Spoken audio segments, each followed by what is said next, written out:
Assalamualaikum warahmatullahi wabarakatuh. Saya Faizatul Aminah dari kelas PPSI 2019B dengan NPM 219100031070. Di sini saya akan menjelaskan sedikit tentang posisi sastra lisan dalam folklore dan identifikasi sastra Nusantara di Desa Ngembal, Kecamatan Wajak, Kabupaten Malang.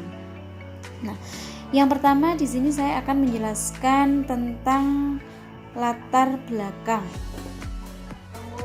Yang pertama yang akan saya jelaskan yaitu latar belakang sastra lisan.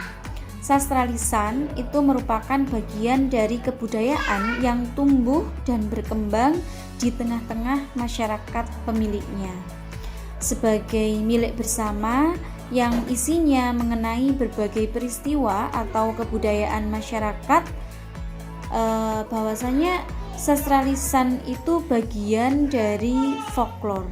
Nah, setiap daerah itu pasti memiliki kebudayaan tersendiri, yang mana kebudayaan tersebut adalah ciri khas dari daerah tersebut.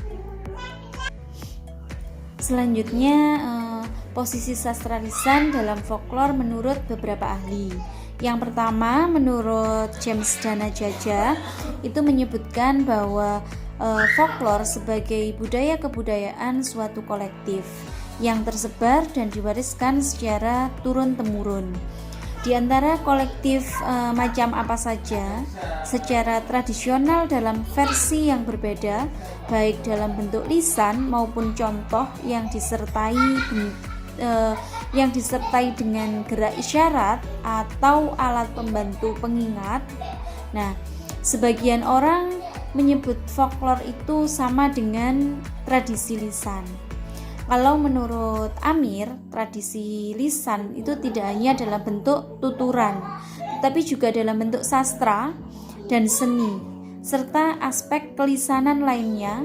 Bentuk-bentuk wadah penyebaran tradisi lisan ini diantaranya pertuturan adat yang dilakukan dalam upacara-upacara adat, mantra yang digunakan dalam ritual-ritual adat, kemudian lagu permainan anak-anak, bahkan lagu-lagu pujian bagi orang yang meninggal, dan dendang untuk memikat hewan buruan atau menangkap hewan buas. Kemudian di sini saya juga akan menjelaskan tentang sastra Nusantara yang ada di desa saya, tepatnya Desa Ngembal, Kecamatan Wajak, Kabupaten Malang. Nah,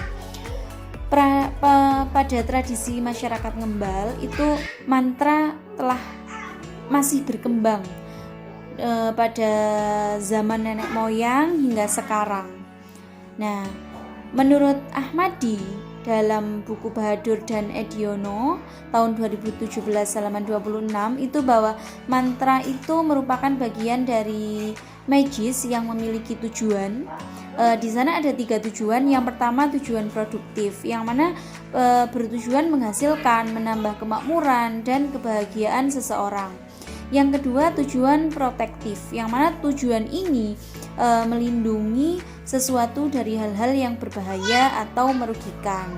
Yang ketiga itu ada tujuan destruktif atau bertujuan menimbulkan kerusakan, bencana misalkan. Nah, keberadaan mantra ini dapat dikatakan sebagai cerminan animisme atau kepercayaan terhadap roh pada benda mati, atau dinamisme, yaitu segala sesuatu yang memiliki kekuatan. Nah, masyarakat pemiliknya serta keyakinan akan kekuatan magis. Nah, kebudayaan ini dalam masyarakat Desa Ngembal itu masih sangat kental dengan tradisi Islam kejawennya.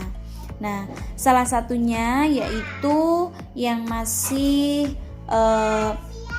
berkembang sampai sekarang itu mantra ujub. Misalkan pada peringatan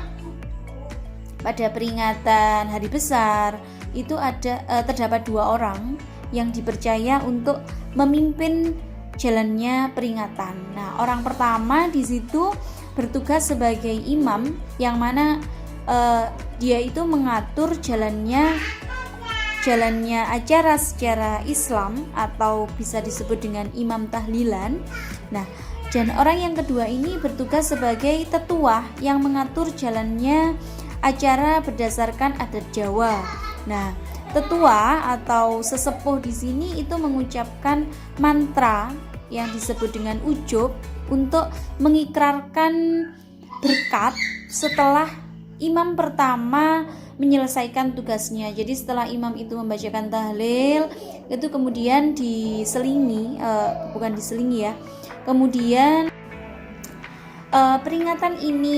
peringatan mantra ujub-ujub itu diawali dengan yang namanya doa ikrar, atau dalam Jawa itu disebut dengan donga ikrar. Nah, donga ikrar itu adalah mantra berbahasa Jawa yang dipimpin oleh sesepuh, kemudian dilanjutkan doa bersama secara Islam yang dipimpin oleh ulama setempat. Nah, kenapa mantra ujub itu tetap dilestarikan sampai saat ini? Karena mereka percaya bahwa mantra tersebut memiliki berbagai fungsi. Di antaranya yaitu untuk mempererat tali persaudaraan, terus untuk memanjatkan atau menghaturkan rasa syukur kita terhadap Allah yang telah memberikan segala kenikmatan untuk hambanya.